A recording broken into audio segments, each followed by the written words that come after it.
said, all the Japanese there, my Japanese friends also, they watch this show. They must be very happy to hear these words from you, especially from Mr. Suhel Seth.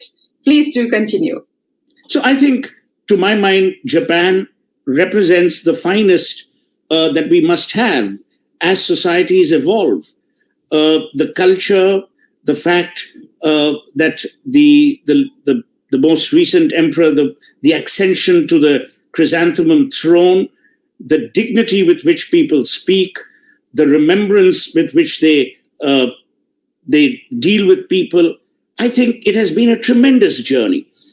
And Japan has shown us many things, but of the many things that Japan has taught the world, resilience, bouncing back, and the ability to straddle the world remain right on top. Look at what Japan has done to the automobile industry.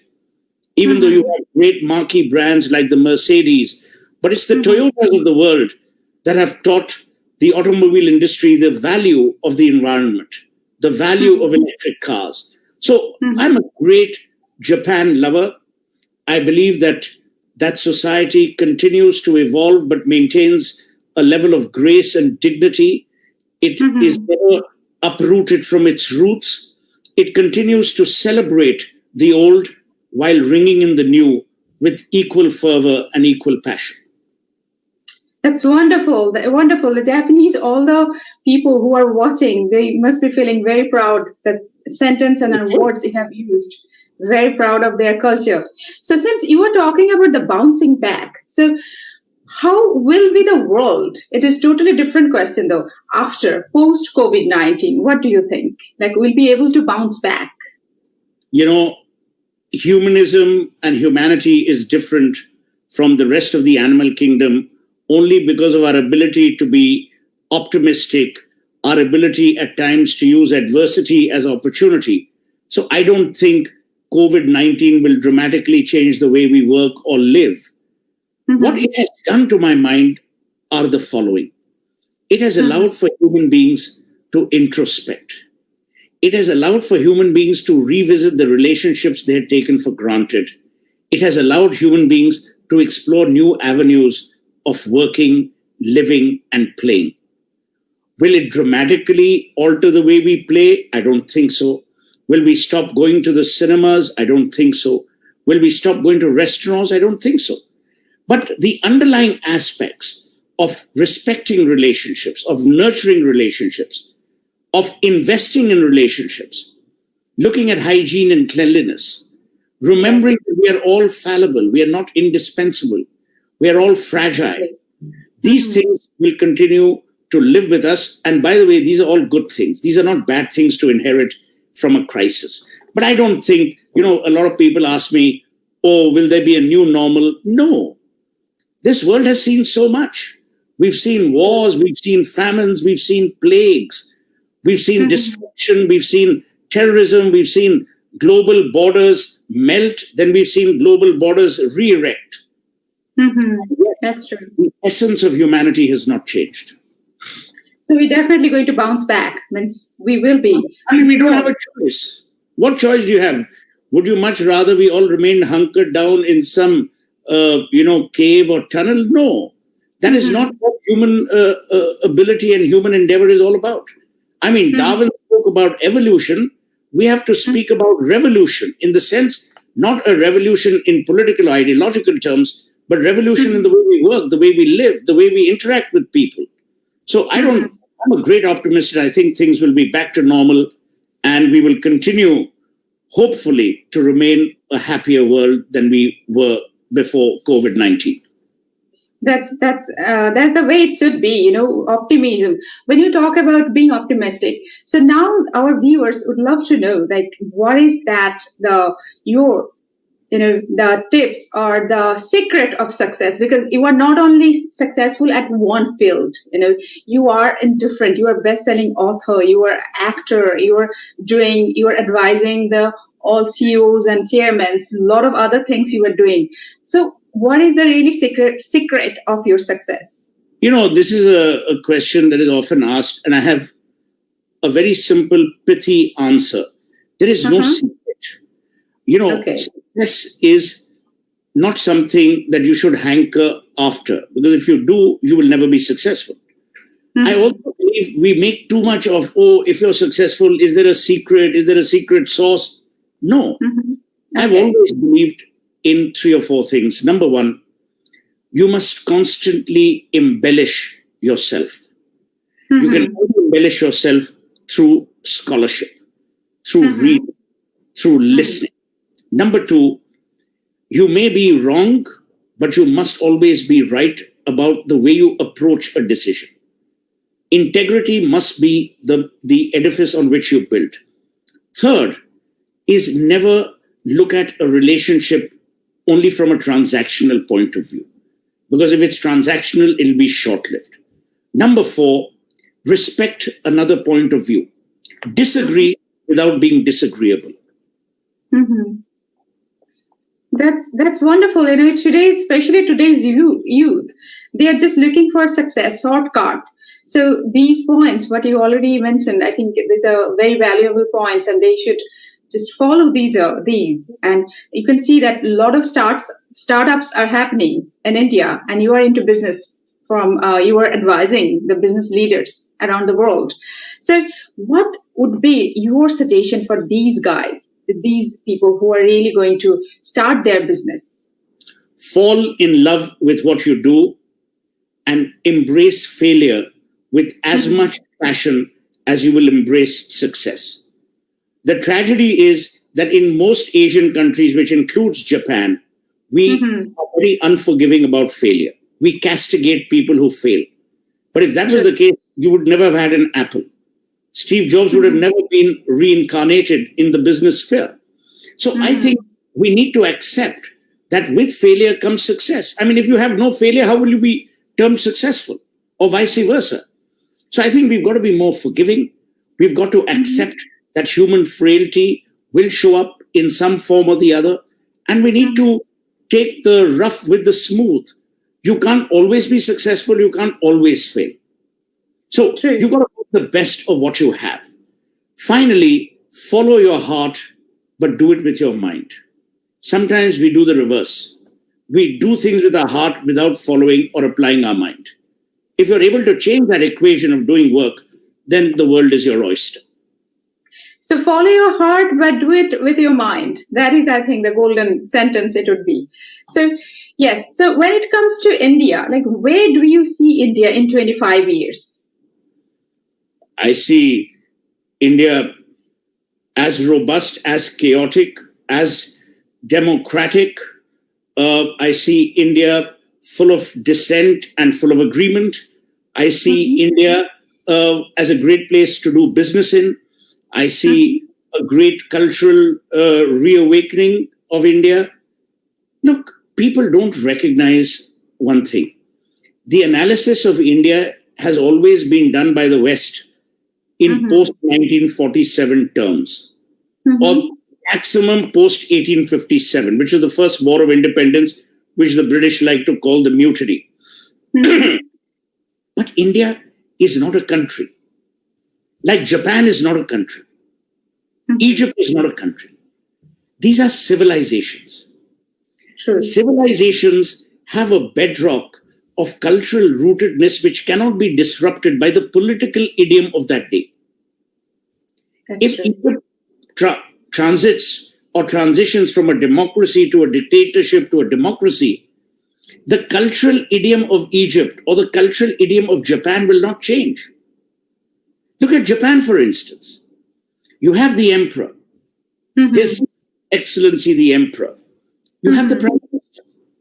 They have learned to coexist because there is a cultural rootedness in Japan.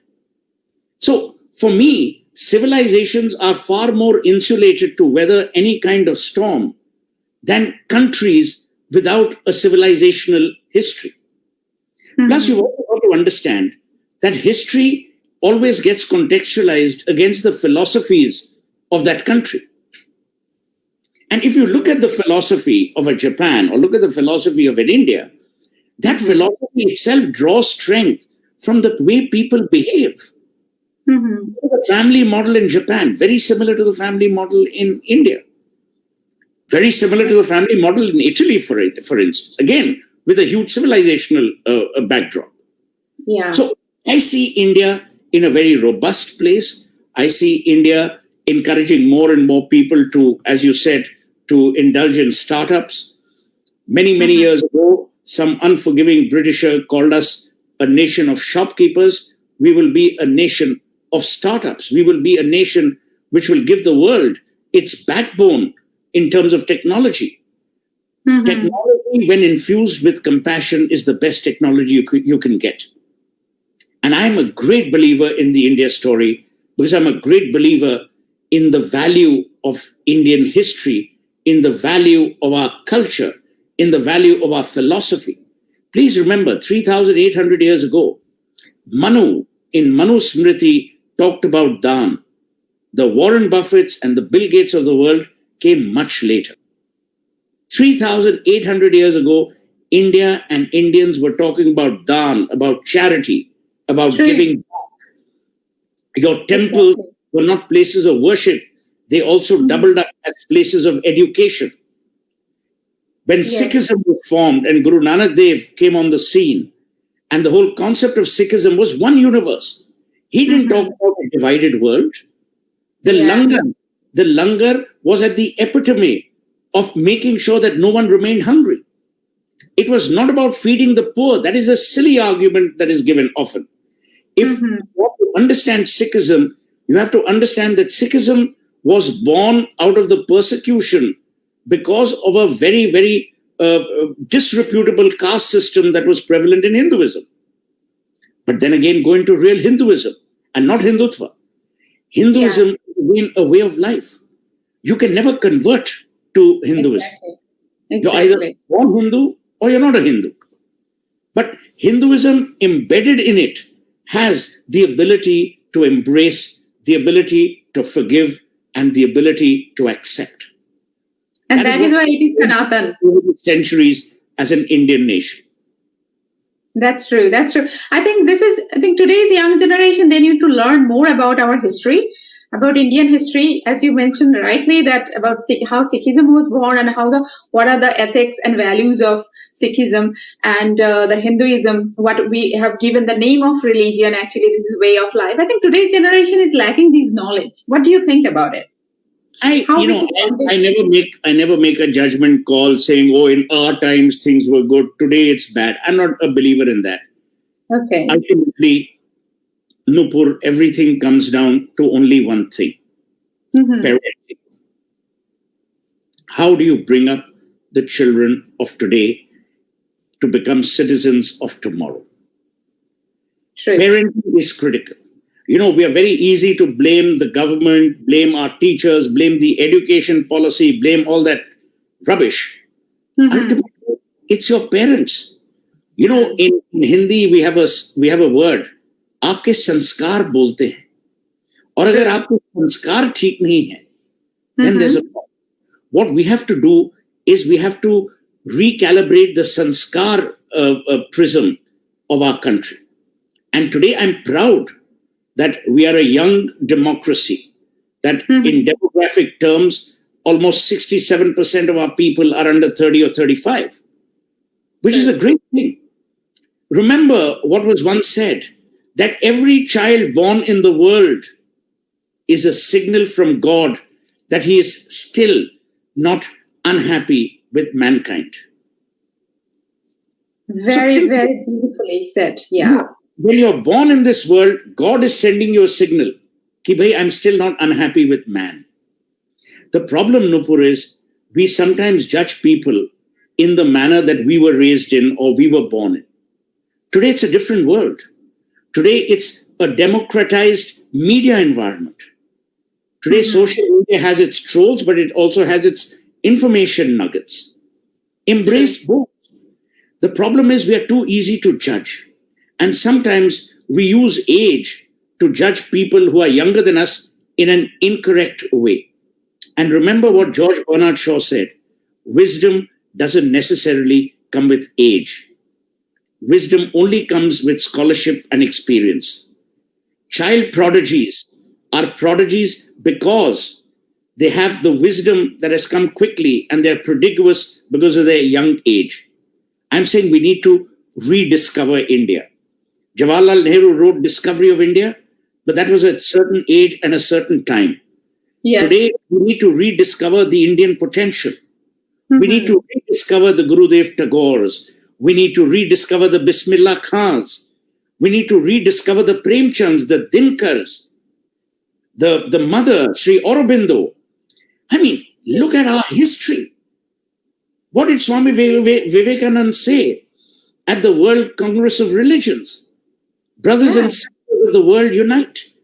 At that time, we didn't have a problem in calling people brother and sister. If you look at what Aurobindo has said in all his writings, what the mother has said, Mother Teresa made India her home. Amartya said, I mean, look at the entire universe of contribution of India to the world. We now need to respect that. We need to encourage people. And the only way you can encourage people is by not judging them, but by supporting them. People have every right to fail. They have every right to be wrong. Because if you don't fail, you don't know what success is. And if you are not wrong, you will never know what is right. That's very rightly said. The first thing we do, we judge. So I think instead of judging, we have to encourage people and motivate. Yes, absolutely. Yeah. So when you talked about democracy, so in India, it's very young democracy. So has it worked? What do you think? Well, of course it has worked. We've had general elections which haven't been rigged. We're not a tin pot African country. We've had prime ministers from various parties. Everyone thought that there would be a dynastic hold over the country. But long ago, Morarji Desai proved them wrong. Charan Singh, Deve Gowda, Inder Gujral, Vajpayee ji, Narendra Modi. So I don't believe that a young democracy is necessarily dysfunctional. The world's oldest democracy is the United States of America. They are more dysfunctional to the naked eye than anyone else. So I'm not a believer that India's democracy, because it's young, is going through its trials and tribulations. I believe all democracies, like all political systems, evolve. Please remember what was once said famously: with forms of government, let fools contest. That which is governed best is best. What you and I should be discussing is, has India's governance prism or has India's governance standard improved? Has India's governance capability improved? And I think for all that you might say, and especially the so-called liberal press in the West, Modi has done a great job. And we need to give Modi time. It takes 2 days to turn an entire garrison around. It surely will take some more time to make this country what we would like it to be. And all countries have baggage. It is also incorrect to blame everything onto one party or one individual. And I'm not into that blame game. So I'm a great believer that evolution is what we must support. Not in a judgmental situation where we constantly bicker and say, oh, this is bad, that is bad, this is bad. We have to stop being a nation of whiners. Exactly. So we have got a question, like someone is asking that, what do you think about, since you talked about Modi, so what do you think about Rahul Gandhi? I've got a question. Rahul Gandhi is there. Has Rahul Gandhi not raised issues? He has. Sometimes laced with stupidity, but these issues have been raised. So because India is a democracy, it allows Rahul Gandhi to raise stupid questions as well as intelligent questions. Will I say that Rahul Gandhi is bad for India? No. No democracy is worth its salt without an opposition. And it is not Modi's responsibility to create the opposition. It is the opposition's responsibility to evolve. And all said and done, Rahul Gandhi is a representative of the people of Wayanad today.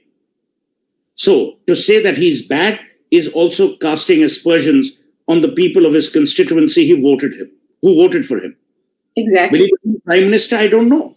India has never predicted a future prime minister other than Jawaharlal Nehru. When Nehru died, no one imagined Shastriji would come. When Shastriji passed away, you had Gulzari Lal Nanda briefly. Then you had Indira Gandhi, because the Kamraj, everyone thought Morarji would become. Did anyone imagine Morarji Desai as prime minister? No. Deve Gowda, no. Inder Gujral, no. Vajpayee, no.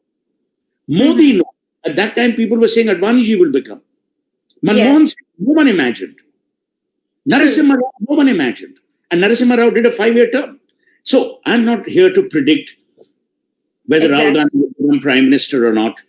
I can only talk about the present. Do we have a good prime minister? Yes. Does the prime minister need to admonish people who indulge in hate speech or sectarian speech? Yes.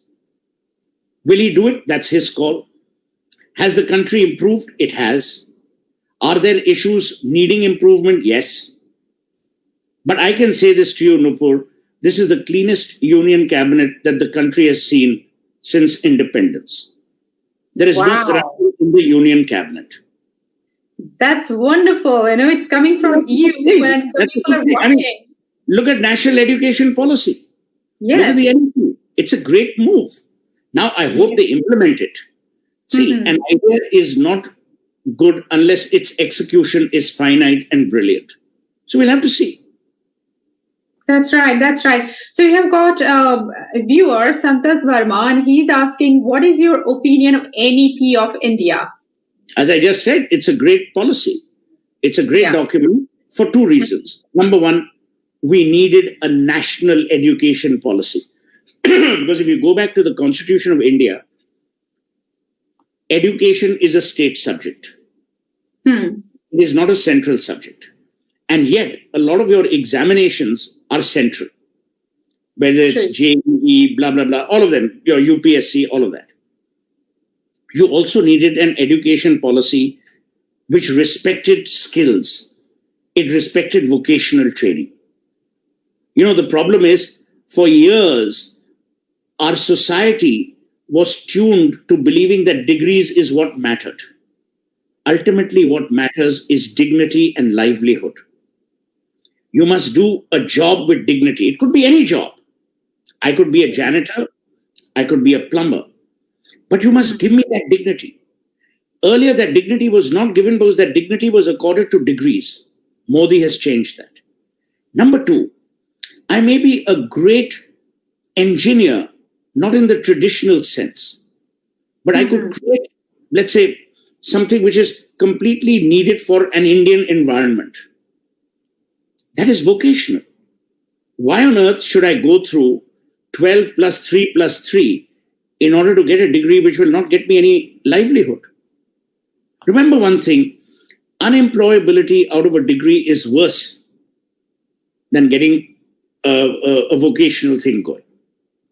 Exactly. There we have to change our mindset. Like today, I was talking to a parent and she was saying, I understand everything, but I really want my son to go take the science and become an engineer. So just, even though she is very young parent, very young parent, so how we can change the mindset today's generation? I told you, parenting is critical, communication is critical, and as a society, we need to shed our inhibitions and our warped value system.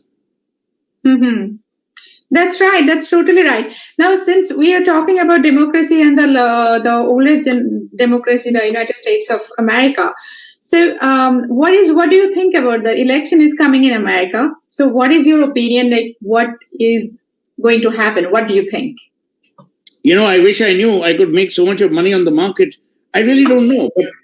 But given what is happening and the way America works, I think Trump will win. You know why? Across the world, we have seen, we had moved post-World War II, we had moved to a more borderless world. In fact, there's a Japanese gentleman called Kenichi Ohmae, who was the managing partner of McKinsey Japan, who wrote a brilliant book called The Borderless World. At that time, he argued, saying the world is melting borders, free trade, free movement, all of that. Over the last 5-6 years, we started re-erecting those borders. Why? Because people have seen jobs being taken away by outsiders. There has been transference of labor. There's been migrant movement. Now, America has again realized that they need to close up and close in. So I don't know how middle America is going to vote. So it's tough. A. B. In recent American history, in electoral politics, only one president served one term, Jimmy Carter. Let's go into American history quickly. You had Richard Nixon, who was then impeached, followed by Gerald Ford. Gerald Ford gave him a pardon. Then you had a litany of presidents. You had Jimmy Carter, who served one term. You had Ronald Reagan, who served 2 terms. You had George H.W. Bush, who also served only 1 term. So there are 2: Jimmy Carter, George H.W., George Bush's father. Yes. Then you had Bill Clinton, who served 2 terms. 2 terms, then yes. You had W, who served 2 terms. Obama, who served 2 terms. 2 terms, So unless yes. Donald Trump really messes it up, which he has, by the way, we don't know. But the jury is out. Yeah, that's very rightly said. Yeah, we have to go through the history of America. And America is very different. Definitely it is democratic country. Democracy is there. But the way people think, definitely the way we think, it's totally different way they think, the America. So we have to wait and watch, definitely, what they decide. So now coming back to India again, that these days when I hardly watch news, but whenever I watch, it's like I feel like the news anchor, and they're telling less news and more screaming.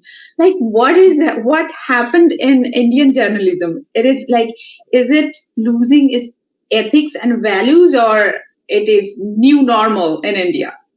It's what people like. There's an old Hindi saying, "Jo bikta hai, wo chalta hai." So the tragedy is that Indian news has become entertainment, and at times vicious entertainment. I used to be on most news channels in the good old days, but then I stopped going because A, you're one in those 18 pigeonholes, and 2, everyone is shouting.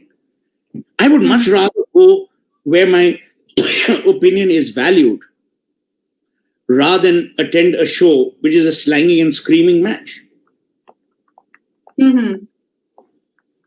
So yes, that is we have got a question that please ask Suhel sir, that what are the 5 qualities for becoming successful entrepreneur? 5 is too many. 1, assess market potential. Number 2, assess your own discriminator, which means, do you have a USP? Do you have a discriminator that can be a disruptor for that particular market? Number 3, remember that this may be your passion, but it must blend with process. Passion without process or process without passion is meaningless. Number 4, make sure that you don't enter a business with a plan to exit. Sometimes we look at the short term. These things have to be long term. Whether you exit later or not is another matter. Finally, remember one thing. There are no statues of committees in any parks, of only individuals. Do everything with a team, but lead on your own. Leadership is not a shared commodity. Suhel, just tell me, how did you get so much knowledge? I read like a fiend. Someone asked me, when did your hair turn gray? Long ago.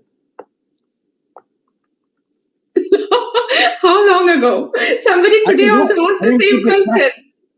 But I don't keep a track as to when it grew. But the fact is, it has. And you read every day? 1 book. Every day 1 book. Yeah. And what is the thing that keep you focused? Like, what is that secret? Again, it's interesting. You keep saying secret. There is no secret here. So here's the thing. I was born and raised in Calcutta. Yes. Calcutta was a civilized and remains a civilized city. Calcutta, No one asked you how rich you are, what car you drive in, which house you live in. It's a green tea. Those are immaterial things. What people respected was your ability to debate, your ability to read, your ability to act, your ability to engage in conversation. Mm-hmm. So in my book, Get to the Top, I've written that in order to be interesting, you yourself have got to be interested. You can only be interested if you want to be interesting. So you must be able to read everything, from Playboy to Plato. Because if you can't read, how will you embellish your mind? And there is never enough time in anyone's life. People meet me and say, oh, but how do you get the time? Remember one thing, you have to make the time. You have to make the time to read a book. You have to make the time to play with your child. You have to make the time to be with your spouse. You have to make the time to be with your mother. You have to make the time. Time is not something that's on sale between certain timing and certain timing. I just make the time. And you have written 3 books, and they're bestsellers also. See, again, that is par for the course. Mm-hmm. The thing is, you must never look at the success ratio of what you do before you start doing something. Because it's antithetical to the point I earlier made. That if you're only looking for that, you will never have, to my mind, the fierce loyalty to the task at hand. And remember, Nupur, you live in a great country. Japan has taught this world these things. Japan has taught the world the value of focus. True. It has also taught the world the value of seeking forgiveness. True. Remember one thing that I'm going to tell you today. Japan has poorly marketed its culture globally because of language issues. One thing that Japan needs to market even more benevolently or better is the ability to seek forgiveness. Because when you seek forgiveness, you embrace humility. Only when you embrace humility does your mind expand to embrace challenges and your own inadequacy. Ultimately, where no one is complete, no one is perfect. Japan, in its constant endeavors to seek forgiveness, to embrace challenges, actually is the epitome of human resilience. So beautifully you described it. So when we can see you in Japan? Whenever you call me. I hate virtual stuff. I can't feel the sushi, or I can't see the cherry blossoms. But I last went to Japan a couple of years ago to address the McKinsey Partners Conference. And I love my time. I think the Ritz-Carlton in Tokyo just opened. And, I just love Japan. I love their sense of design. I love their sense of minimalism. True. I mean, it's a fascinating country. Very unique country. And yes, we're waiting to have you here. And after COVID, just let the corona go. Then definitely, we would love to have you here. And what is do you like Japanese food? I love Japanese food. Adore it. Okay. Any particular food do you like? I love all Japanese food. That's wonderful. So next time we'll be waiting for you here for the proper Japanese, to serve the real Japanese food. Because in India, all the Japanese restaurants really, anywhere in the world, it's not really authentic. Anywhere you go, unless you go to that country. So again, I'm going back to India. So India means, when I talk about India, the people are more interested in either Bollywood or they're more interested in cricket. Like, what do you think? Why people are so much attracted to those two things? Like, what are the reasons? I've never understood, but I think it is a lack of, again, parenting and a lack in our education system. Plus, we as a nation are into some kind of a herd mentality when it comes to, these things. We have great attraction for celebrityhood. Yes. And, that's how it is. And that's how it's been for a long time. But remember, this again happened post 47. Actually, it began happening post 52. Up until 1952, politicians used to be our heroes. The Mahatma Gandhis, the Maulana Azads, the Nehrus, the Sardar Patel. Mm-hmm. But then our politicians started letting us down. And we needed yet another avenue of what I would call celebrity attractiveness. And then we chose Bollywood and we chose cricket. But, again, I'm fine with it. Whatever rocks your boat, it's fine. It's not my monkey. It's not my circus. I really couldn't care. But I genuinely believe that we need to get rid of this obsession and actually see who we are. I've never understood why over the last 15, 20 years, we have completely lost our mind, our attractiveness, our passion for our culture, for Indian classical music, for the Indian arts. Mm-hmm. So my belief is that there needs to be a time when we bring all those things back. Mm-hmm. People need to revisit the Amrita Shergill form of art, the Raja Ravi Verma form of art, the Bikash Bhattacharyas of the world. We need to revisit Gurudev Tagore rather than just quote one silly line where the mind is without fear and the head is held high. You need to understand the polymath that Rabindranath Tagore was. You need to understand what Guru Nanak Dev gave us in terms of theological thought. Mm-hmm. We need to understand the context of our scriptures. Mm-hmm. We need to understand the beauty and the underlying values of the lyrics, of the wordplay of a Sahir Ludhianvi. True. We've lost all that. We have lost all that in this rush to embrace what I call easy culture. Mm-hmm. Easy culture is not what makes civilizations. It actually eats and erodes that civilizational excellence quality that you have. So I'm waiting, I'm hoping that there will be a time when more and more people will come back to appreciate the legacy we inherited rather than look for a new legacy. That's true. And I hope that time comes really soon. And since you were raised in Kolkata, do you speak Bengali? Fluently. খুব ভালো করে তাই নাকি আমি জানতামই না I'm more Bengali than Punjabi. Okay, that's very great to know. Definitely. And that is the reason I know that you're so close to Tagore, I guess, because you could understand that essence. Not only Tagore, if you go back into even recent history of Bengal, and talk about pre-partition Bengal, if you look at, as I said earlier, the people that were born in Bengal were genuinely nationalist thinkers with a global outlook. Mm-hmm. When Tagore sang or when he wrote his lyrics or wrote his music, all of that, I think, to my mind, they showed you a new way of thinking. Remember one thing, Nupur, it's very important. Literature and history are chroniclers of human time. True. When you read Daffodils by William Wordsworth, it is not about the Lake District. It's about how you can find joy in solitude with just the blooming and the movement of a flower.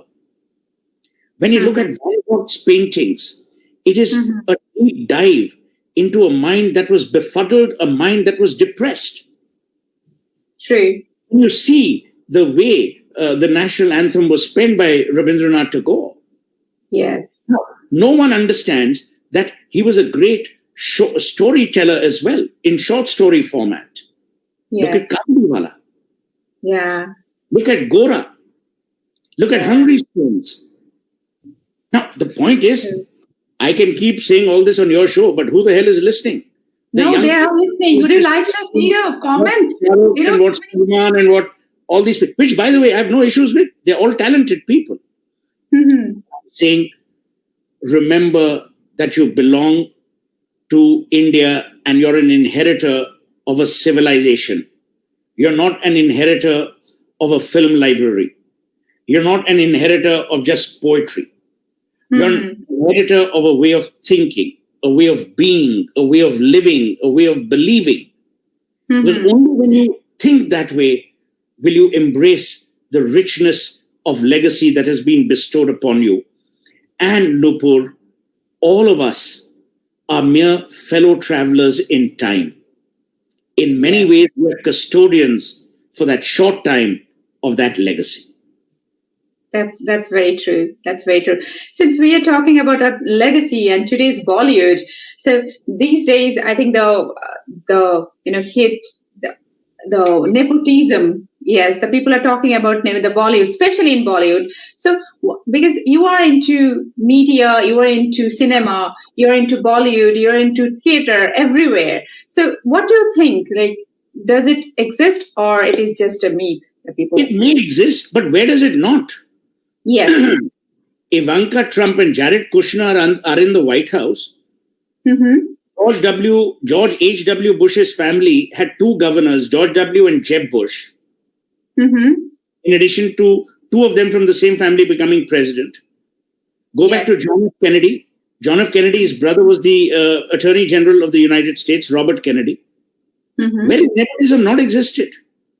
Royal families across the world are signs of nepotism. But remember one thing. In a creative field, nepotism may get you to open the door, but it will never make sure that you stay there unless you have profoundly brilliant talent. Where is there not nepotism? Didn't Nehru promote Indira Gandhi? So if you have nepotism in politics, you have nepotism in law, you have nepotism in cinema. Why only blame cinema? Plus, all of us want to work with people who we are familiar with. If you have grown up in an environment, in that family of Bollywood, the chances of me working with you are higher than me working with someone I don't know. And finally, it's their money. Let them decide who they want to work with. Plus, the whole argument is silly. Raj Kapoor was an outsider when he came from Pakistan to Bombay. Gulzar Saab moved from Delhi to Bombay. Amitabh Bachchan moved from Calcutta to Bombay. Shah Rukh Khan from Delhi to Bombay. Nawazuddin, Nasir, Irfan, all outsiders.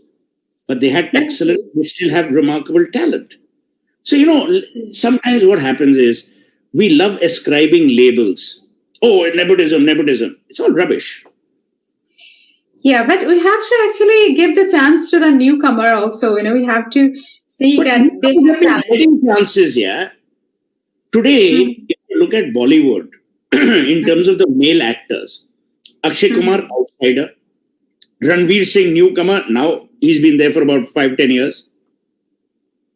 Look at your OTT platforms, the Netflixes, the Hotstars, the Amazons. You've got such remarkable talent. Pankaj Tripathi, Nawazuddin himself. They're really talented. But they're getting opportunities. Remember one thing. Patience is a great virtue when you're in a creative field. Yes. Always a great virtue. True. And you need inspiration for creativity. Remember, all the political tragedies written by William Shakespeare were actually an indictment of Elizabeth I, who was the ruling monarch at that time in England. You need inspiration. Whether it's a Samuel Beckett, whether in our own country, Badal Sarkar, our IPTA movement, founded by the likes of Habib Tanveer, M.S. Satyu. So, people don't understand either history or culture in its contextual framework. So then we label things, oh, this is nepotism, this is this, this is that. But it's not true. It's all rubbish. Yeah, so we have to understand actually. And at the same time, the newcomer, we have to have the patience and you have to understand the situation. See, I'm a great believer. If you have talent, it will ultimately show up. Yeah.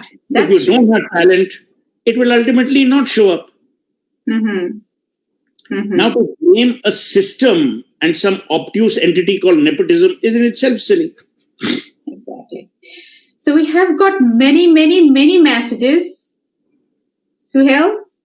Yeah, I can hear you. Good. Okay. We have got many, your fans, I can see many of your fans Like Dilvinder is saying, what an amazing orator. It's a delight listening to you. Thank you so much, Dilvinder.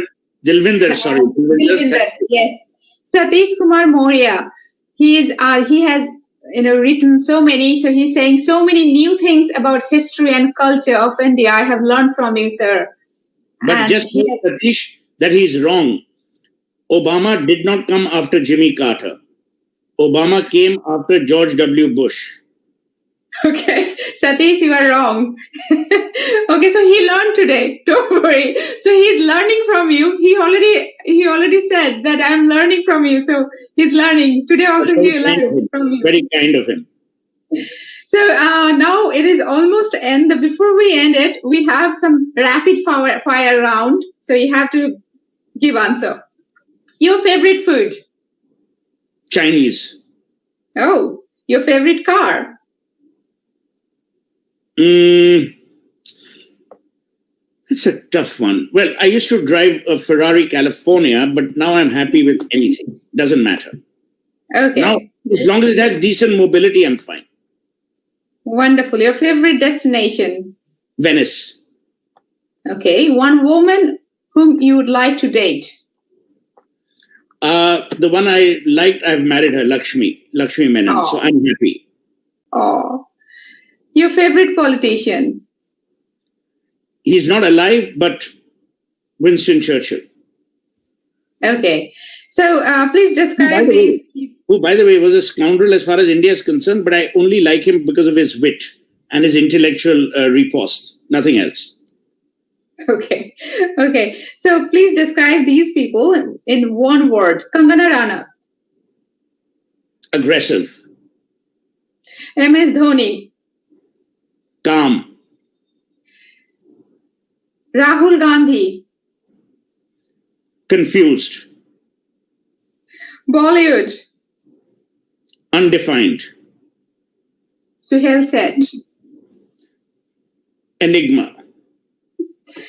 One message to your fans in Japan and 5 things you feel you haven't done ever.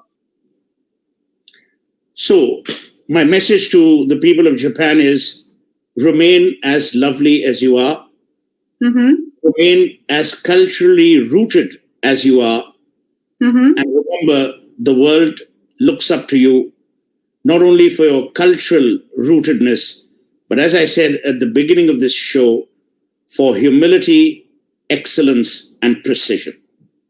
Wonderful. And the 5 things that I would like to do before I die, mm-hmm. I would like to surf, I would like to ski, I would like to learn the piano, I would like to sing Megh Malhar. And the 5th thing is die a very peaceful death. Wonderful. How wonderfully you speak, Suhel. Like you can see all the comments. Yeah, very kind. Yes, very kind. No. And your favorite song? We would love to know your favorite song. जाने वो कैसे लोग थे जिनके प्यार को प्यार मिला from Pyasa. Gurudat. Brilliant song. Kya baat hai. That's wonderful. I didn't realize that we are just, it was like learning so many things, learned from you and so very many. Kind. I hope you recorded the show so that I can see it at some stage. Yes, definitely. I'll send you everything. I'll send you the link and everything. How Brilliant. Beautiful. And this is not the end, Suhel. We'd love to have you again and again and again here. Delighted and honored to. Thank you so much. Thank you so much, Suhel. Thank you so much for coming and giving us your time. Thank you. And good luck with all your things and future endeavors. Namaste. You. Bye. Namaste. Bye. So, viewers, that was Mr. Suhel Seth. So, I can see your comments and all the beautiful comments, and his knowledge is really unlimited. We have lots to learn from him. So that was today's Nupur Show. We'll be back again next week on Saturday, Indian time, 5:30, Japanese time, 9 p.m. with another guest. And please wait for the next guest. She is charismatic too. So thank you so much, everyone. That's all for today. This show was presented by Hill Tokyo, Hill India, and supported by Samrat and Maharaja Group, Tokyo, Japan. Thank you so much. Subratri, West Minasai, and good night. Namaste.